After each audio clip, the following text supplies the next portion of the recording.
ওনার শারীরিক অবস্থা ক্রিটিক্যাল, তবে উনি ফাইট করছেন। আমার মনে হয় আল্লাহ ওনাকে হাসিনার ফাঁসি দেখা পর্যন্ত ওনাকে যেন আল্লাহ বাঁচিয়ে রাখে। ওনার যে সিচুয়েশন, এটা তিনটা শব্দ বলবো।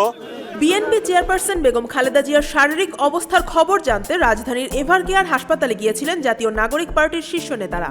29 নভেম্বর শনিবার তারা হাসপাতালে উপস্থিত হয়ে চিকিৎসকদের সঙ্গে কথা বলেন এবং অবস্থার সর্বশেষ অগ্রগতি সম্পর্কে খোঁজ নেন।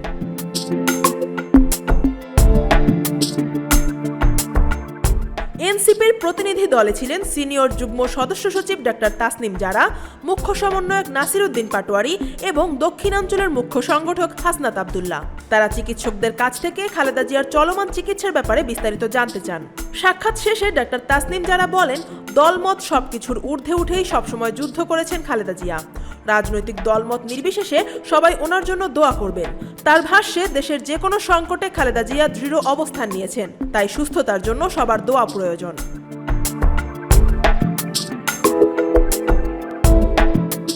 হাসনাত আব্দুল্লাহ বলেন, সবাই দোয়া করবেন ওনার জন্য। গণতান্ত্রিক উত্তরণের দিকে যাচ্ছে দেশ, সেটা যেন উনি নিজে দেখে যেতে পারেন। শেখ হাসিনার ফাঁসি দেখা পর্যন্ত উনি যেন বেঁচে থাকেন। শেখ হাসিনা ক্ষমতায় থাকা অবস্থায় খালেদা জিয়াকে সঠিকভাবে চিকিৎসা করতে দেওয়া হয়নি।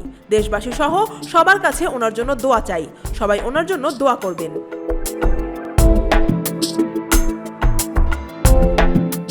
নাসিরউদ্দিন পাটোয়ারি বলেন, দোয়া চাওয়া ছাড়া আমাদের কিছু করার নেই। দেশবাসী সহ সকলের কাছে খালেদা জিয়ার জন্য দোয়া চাই। এনসিপি নেতারা হাসপাতালে কিছু সময় অবস্থান করে বের হয়ে যান। দলের পক্ষ থেকে জানানো হয়েছে, খালেদা জিয়ার শারীরিক অবস্থার উন্নতির জন্য তারা নিয়মিত খোঁজ রাখবেন। News desk, Dhaka watch.